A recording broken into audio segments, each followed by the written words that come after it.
I wonder if anyone here is happily married. Anyone here happily married? It's unbelievable. I mean, it truly is unbelievable when looked at in the context of world history, because the notion that we would be not only married but happily married is only roughly dates back to around the middle of the 18th century. Until then, you tolerated your partner for the sake of dynastic concerns and children. You did not expect to love them. A very new idea was born in the middle of the 18th century that historians call Romanticism. And we are all the heirs of Romanticism. And the way that human beings love is very context and society dependent. You know, there's a lovely quote by La Rochefoucauld: there are some people who would never have fallen in love if they hadn't heard there was such a thing. Slightly too cynical, but really what this is alerting us to is that the way we love is very dependent on our societies. And nowadays, we love romantically. We are all the heirs of Romanticism. And Romanticism is a very particular ideology, and it's worth just running through some of its dominant features. Romanticism tells us that all of us have a soulmate out there, and it's our task to identify the soulmate. When we meet the soulmate, we will feel a very special feeling and a kind of instinctive attraction to this person, and we will know they are our destiny. We might be in a bar, in a nightclub, in a train. We will have that special feeling. And then we'll call up our friends and we go, I've had that special feeling at last. That's terrific. And so everyone around us will have that special feeling, and then they'll get married and have children. And if you don't have the special feeling, you get very worried. You go on Tinder, Match.com, and you're always waiting for the special feeling to come along until the soulmate comes along. And the good thing about finding a soulmate, when we eventually find the soulmate, we will never be lonely again. All of us, everything that we are, will be perfectly understood by another human being. It will mean the definitive end of any sense of alienation or loneliness. All our feelings, our hopes, will be confirmed by another person. So it's really terrific news. When the soulmate comes along, we will have no more secrets. They will understand us totally, and we will understand them. And there's that lovely, early days when everything that you can possibly think of feeling ashamed or vulnerable, you can reveal this to another person, and they will confirm you and bolster you, and that's terrific. The other thing about Romanticism, generally the people who invented Romanticism didn't have jobs, or they only worked a little bit. So Romanticism is very tied up with long summer balmy afternoons, walks in nature, a lot of emphasis on waterfalls and large watery expanses. And also that moment, dusk, is very important for romantics. That moment when the sun's beams light up the underside of the clouds, turning them a pinky hue. It's very special kind of feelings for romantics. The other thing that romantics very much believe in is that love and sex go together. So previously, people obviously had sex and had been in love. They didn't necessarily always see them as entirely conjoined. But romantics believe that sex is the ultimate expression of love, which is why in the 19th century, adultery becomes a tragedy and becomes the most important theme of 19th century novels. All the great novels of the 19th century are in one way or another about adultery, starting with Madame Bovary and Anna Karenina, and on. Because suddenly, the reason why suddenly adultery is a disaster is because the romantics have made sex into a proof, the ultimate proof of love. As you will have gathered from my tone, I'm not an unalloyed fan of Romanticism.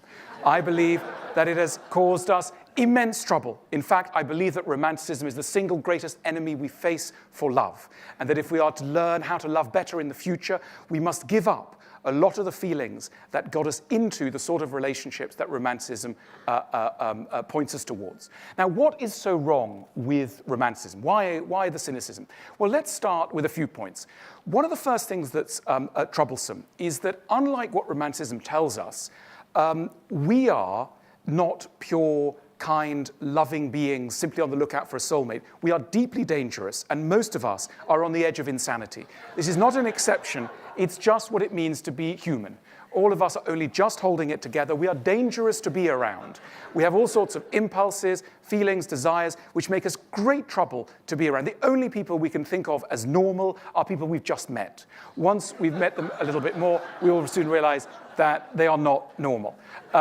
So, in other words, we are trouble to be around. We're a little bit crazy. This is compounded by the fact that anyone we're likely to get together with is also going to be crazy, and they won't be able to tell us how they're crazy. Their craziness will be an intimate part of their own biography, which we won't be able to get to by the normal kind of questions that we get addressed at a dinner date. I mean, one of the first things that we should be asking ourselves in a more psychologically aware society, one of the first questions you should ask anyone at a dinner date is, how are you mad? I'm mad like this. How are you mad? That should be a very standard question we ask each other over dinner. But it's seen as an insulting question. It isn't. Another reason why, of course, we're so unaware of our psychological dynamics is that until we start a big, long-term relationship, no one can be bothered to tell us. Our friends certainly can't. I mean, sometimes in relationships, when things are tricky, we say things like, well, Mary, my friend, or John, my friend, they don't seem to criticize me. Why are you criticizing me all the time? My mother doesn't criticize me. Well, the reason is mothers and friends don't care enough. They don't have to deal with you all the time. So they don't give you the vital feedback that only a lover deep in a relationship, probably a marriage, will ever tell you. So the information that is most relevant to our self-understanding is missing. Friends don't care, and lovers, when it gets too tricky, casual relationships just end because people can't be bothered to invest in the deep sort of in mutual enlightenment that should be going on in a relationship. So two disturbed people come together, that's going to be problematic. The other thing, of course, is that in the olden days, people used to get together according to a marriage of reason. So parents would get together, and reasonable reasons for getting together would be identified. His plot of land is next to yours, the same religion, or the castle, or whatever. Now, nowadays, we believe in instinct, that we should follow our instinct. Instinct should guide us to the person who will make us happy. The problem is, and this is really the drift, to summarize brutally, this is the drift of what psychoanalysis has taught us in the 20th century. Psychoanalysis has taught us that when we fall in love with people, we're essentially recreating a pattern of earliest childhood. That we learn about love in the bosom of the family. And when it comes to adult love, we are mirroring very much on top of this ancient story, which is generally inaccessible to our conscious control. Now, the problem is that when we love in adulthood, we are not necessarily drawn to people who will make us happy. We are drawn to people who will feel familiar. And very often, happiness and familiarity have drifted apart because the love we knew as children is not a love that was pure of certain rather unhealthy or troublesome dynamics. Maybe loving someone who was rather distant or whose mood we couldn't control or who we were slightly afraid of, etc. And so this explains how often you'll set up a friend with another friend, and they both seem so well suited on paper, according to reasonable criteria, and then the friend calls you up and they say, they were perfect, but I just didn't have that special feeling. And you think that special feeling is a surefire guide to happiness, but no. It really means that the person was probably a little bit too normal for your friend. They were a little bit too healthy. They didn't satisfy your friend's requirement for suffering. And therefore, we say, oh, they weren't that attractive, or they were nice, but a little bit boring, or something. What I mean by a bit boring is we mean a little bit too healthy for me. They didn't fit my pattern of madness, so I had to let them go. So instinct guides us to some very troublesome characters, and we don't feel the special feeling until we've really locked horns with someone who can make us feel the kind of trouble that is familiar, that is beautifully familiar from childhood. The other thing that goes wrong, of course, is that in love, we have this idea that romanticism tells us you should be yourself in a relationship. Now, being yourself around another person is a curse we should spare anyone who we care about, because the full dimensions of our characters are really troublesome. But we have this idea that if you can't be yourself fully, you're not being honest. And honesty, the romantics tell us, is the gateway to true love. And so this sets up a really troublesome dynamic. And, we all feel it. You know how it is. In an early stage of a relationship, you've met somebody, you've shared all sorts of secrets, and they've said, oh, how nice and how pleasant. And so finally, the outside world, that scary place, has been humanized because you've met someone from the outside world who feels as you do about all sorts of things. And there's a tremendously liberating feeling in those early days of love. But then, and it's often about sex, let's be honest. Often you say things like, do you want to do that thing? And they go, yeah, I've always thought about that thing. You go, really? I've always been really into that thing, but no one was. And they go, yeah, I'm totally into it. Let's do that thing. And so it's really wonderful. It's freeing. It's liberating. And then one day you're in a restaurant, and maybe the relationship is 3 months in, and you say, oh, that waiter person over there, that, imagine if like them and we, and it wouldn't it be fun if like we invited them, and your partner, who's understood so much about you, your feelings about your mother, that funny thing that you talked about, they understand so much, and suddenly they're looking pretty serious and kind of upset. And you go, oh, whoa. you suddenly feel that thing, which is a conflict between love and honesty. And most of us at that point go, you know what, I'll take the love. I'll ditch the honesty. I'm not going to go so much into what I really want to do with that person. I will draw up the drawbridge again, and the moment of loneliness begins. And of course, romanticism tells us this is a disaster, because romanticism tells us if you love someone, complete honesty. But then comes this thing with the waiter. So it's difficult.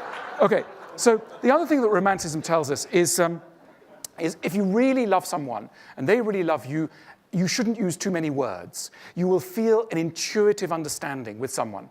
And the miraculous moments in love are often about those where the other partner seems to understand you without having said anything. This is a disaster.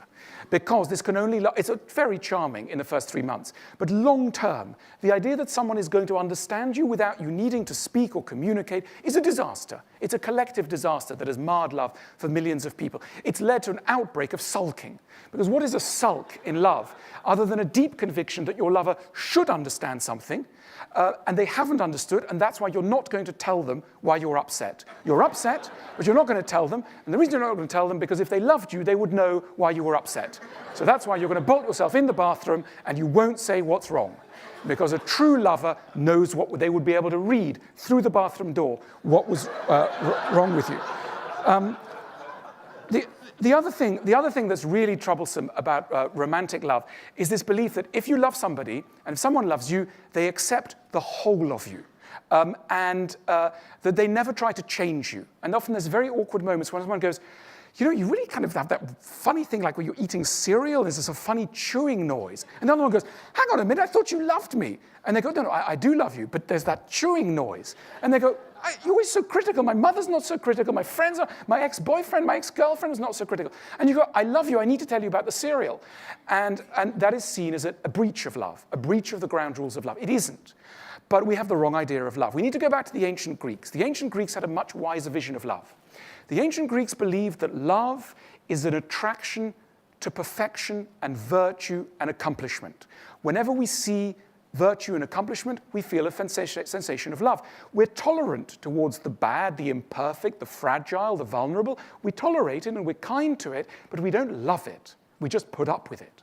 But the real sensation of love is focused on perfection and accomplishment.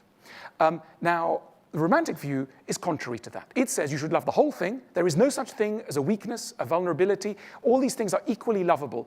And education has no place in love. Now, the ancient Greeks believed that when you love someone, you are embarked on a process of mutual education. You're trying to educate them, and they're trying to educate you.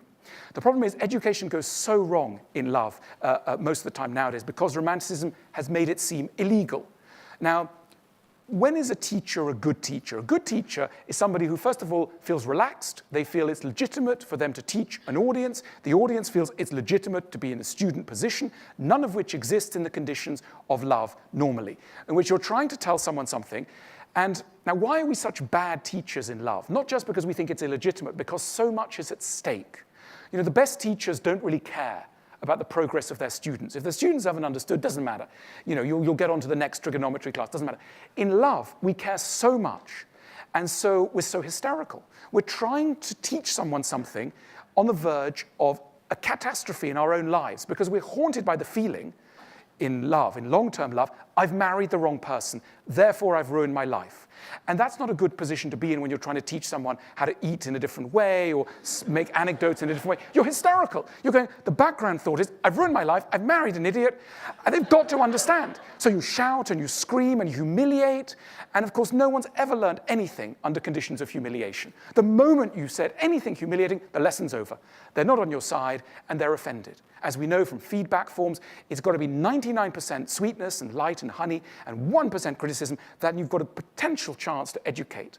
So we do terrible education. We don't know how to educate. We think that education is a breach of love rather than its beginning. All of us are so imperfect. Of course our lover is going to find fault with us, and of course they're going to try and improve us. But we have to legitimate the process of improvement, and at the moment we don't at all, because we think it's a betrayal of the ground rules of love. What are the solutions? Well, we have to reinvent love. Now, we're in a tech environment, and we're so used to reinventing certain technological, political platforms. We have to invent the romantic and emotional basis upon which our lives are made. I'm very thrilled by this idea. Come see me later if you're interested in this plan. We have to reinvent love and how we love. The first thing we have to do is to get away from instinct. Of course, instinct doesn't work. Imagine if someone was saying, I'm performing a brain surgery later this afternoon. I'm going to be guided by instinct. I just have an instinct. Or I'm going to land an A380 tomorrow by instinct. Of course you wouldn't. You'd have ended up with disaster. It's bizarre that we continue to refuse the idea that we should be educated in the very basics of relationships. We need a more therapeutic. It's not that we should lower our expectations. It's that we should keep the expectations that we have, but create a therapeutic scaffolding around them so that we will be able to reach the heights which we legitimately seek in our relationships. Here are some of the things that I would put into a curriculum of love. This is some of what we need to know in order to be better lovers. The first thing we need to understand is, let's stop treating our partners as if they were adults, and let's start treating them like small children. The reason why this is so important is, when a small child does something wrong, let's imagine you've got a small child, you cook them dinner, they're 2 years old, 3 years old, you give them some broccoli and some schnitzel, etc. You put a plate down in front of them, and they just swipe it off and go, "Ah!" and start screaming. Now, what do you do as a modern parent? You don't hit them. You don't go, "I'm so offended, I've a hard day at work, and now this, what are you, you're persecuting me." You don't say that. You go, "Oh, maybe my poor child's got a sore tooth, or maybe he's a bit jealous of his sister being born. Maybe that's kind of weighing on him. Maybe he's a little bit tired. That's why he's behaving like this." In other words, we're incredibly generous about our system of interpretation. We don't do this as adults because we think, well, the person's an adult. And of course, most adults look like adults, unfortunately. It would be so much more useful if we look like children. Because the great thing about breaking something, you've got a broken arm. Right? Everyone can say, "Oh, you've got a broken arm. Oh, I'm so sorry, you've got a broken arm. Let me open the door, you've got a broken arm." If you've got a broken soul, a broken bit of your psyche, everyone thinks you're normal. But you want to go, "No, I've got this thing that's broken. It doesn't look broken." So we don't look like children, but we are inside. And it's so, we're so aware of how patronizing it is to be treated as younger than we in fact are, that we've neglected in a way how generous, how kind, how truly loving it is to treat someone as if they were younger than they are. Because this is really what it means to love, which is to be generous in the interpretation of the behavior of another person. The other thing that we need to get better at, of course, is interpreting whether somebody is evil or not for doing the things that they do. And for this, we need to learn humor. Often comedy is seen as an add-on, as sort of a game show entertainment thing. It's a vital resource in relationships. Because what humor does, think of all the great characters that we laugh about, like Larry David. Now, Larry David, if you met Larry David as he plays himself in Curb Your Enthusiasm, if you met him in life, you'd think this guy's a total idiot. You hate him, he's awful. But because of the humorous envelope in which he's presented to us by comic genius, you think that vital thing, he is a lovable idiot. And that's a sign of love. When you manage to move from seeing your partner as an idiot to seeing your partner as a lovable idiot, you have learned a vital lesson about love, which we all need to take on board. We need to remember, of course, humor is, secrets are okay. To try and reveal everything about yourself is wrong. If you're, let's say, only lonely with maybe 40% of your character, that's fine. You're doing very well. The idea that loneliness should end with a birth of love is completely wrong. You must not blame another person for not understanding every part of you. How could you expect them to? You don't even understand most of you. How could they mind read? No one is a mind reader, nor should they be expected to be.